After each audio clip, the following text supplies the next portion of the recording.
Prezados, identificamos que nosso último comercial provocou indignação, revoltas e mais indignação em consumidores bolsonaristas, deixando grande parte destes emocionalmente abalados e com os pés descalços.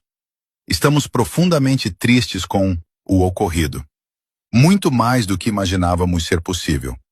Por isso, como pedido de desculpas, a marca inicia uma ação corretiva imediata.